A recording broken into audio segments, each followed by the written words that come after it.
The Prophet of Allah, Musa alayhi salatu wasalam, the Prophet that had the luxury of speaking directly to Allah subhanahu wa ta'ala. Imagine the Prophet of Allah, his people were going through a state of drought, no water. You know what that means?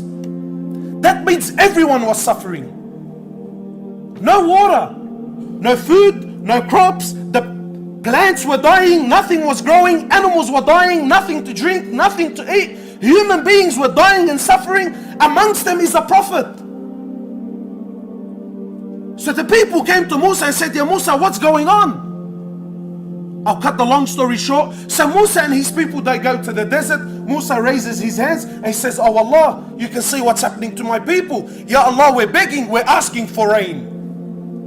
Naturally, when a prophet asks, what happens? Allah answers, yes or no. Musa asked for rain, they're waiting for the clouds to come in, nothing happened. You know, forgive me, these are my own interpretations. I'm making it clear, these are my own interpretations. These are I have this problem. Whenever I read, these thoughts go through my mind. I'm thinking, wow, imagine being a prophet at that moment. My people who already their iman is with the wind, going and coming, right? True, Allah subhanahu wa ta'ala again and again, Banu Israel were the worst, yes? And imagine the pressure he was under. My people are turning to me, they're waiting for the response. I'm a prophet of Allah, right? I have direct relationship with Allah subhanahu wa ta'ala. Ya Allah, I clearly asked you for rain and nothing happens. Talk about heat under the collar. So Musa says, "Ya Allah, what's happening? I asked for rain and no rain." Now listen to what Allah says. He says, "Ya Musa, from amongst your people there is one sinner.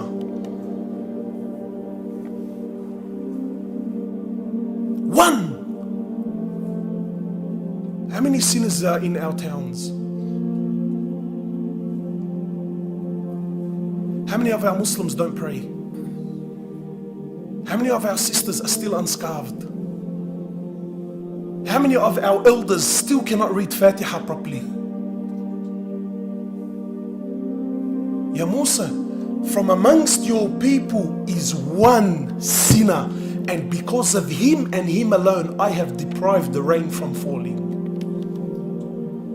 So you can come to me now and talk to me about justice and wisdom and is this fair all night long. Doesn't change the fact that Allah deprived rain upon a prophet, upon people, upon innocent women and children and animals and crops because of the actions of one man.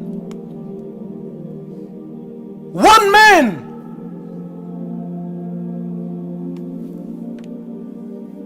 So Musa turns to his people. He says, "Oh my people, amongst you is a sinner. Come out and make yourself known."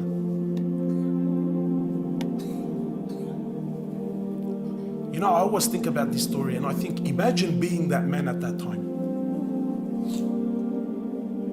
You know,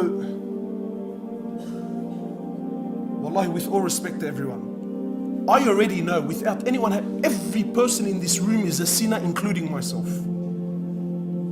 Every one of you is a sinner, whether you like it or not, because the Prophet of Allah will never lie.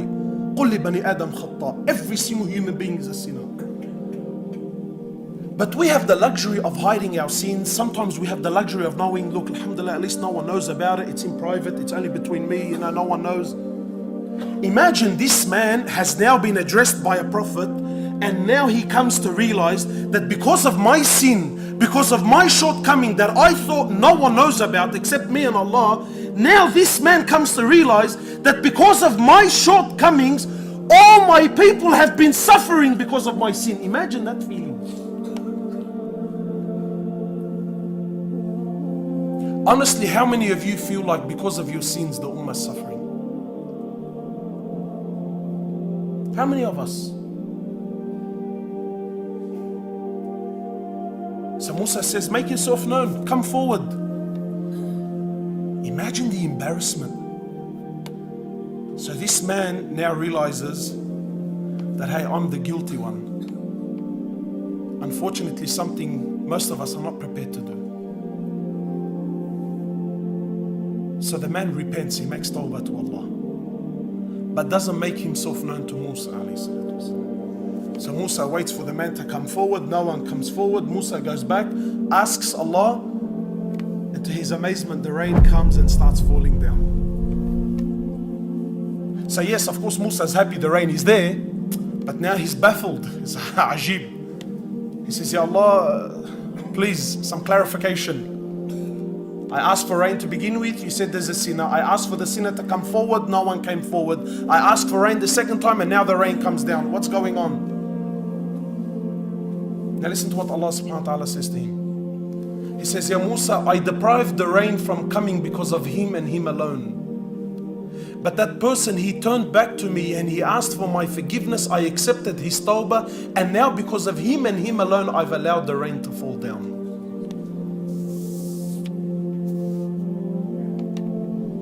So Musa is now interested. He says, Oh Allah, tell me who this man is. Allah subhanahu wa ta'ala says to Musa, He says, Ya Musa, I didn't expose him when he was a sinner. What makes you think I'm going to expose him now that he's repented and turned back to me?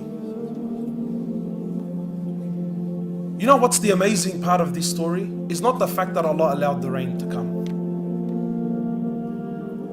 You know what I find is interesting? What I find interesting is this man that was man enough to admit, was man enough to stand up and say, hey, I am in the wrong. He was man enough to acknowledge the fact that his shortcomings made his people suffer, and he was man enough to acknowledge it, and he was man enough to turn back to Allah. He was man enough to ask Allah Azza wa Jal for forgiveness, and Allah subhanahu wa ta'ala accepted him. A quality that most of us fail in. Where are those that are prepared to stand up and say, hey, you know what's happening around the world? It's because of people like me. It's because of my shortcomings. It's because of my lack of deen. It's because of my sins at night. It's because of my long tongue that I can't keep shut. It's because of my eyes that I can't keep down. It's because of my actions. No. We point the finger at anyone and everyone except myself.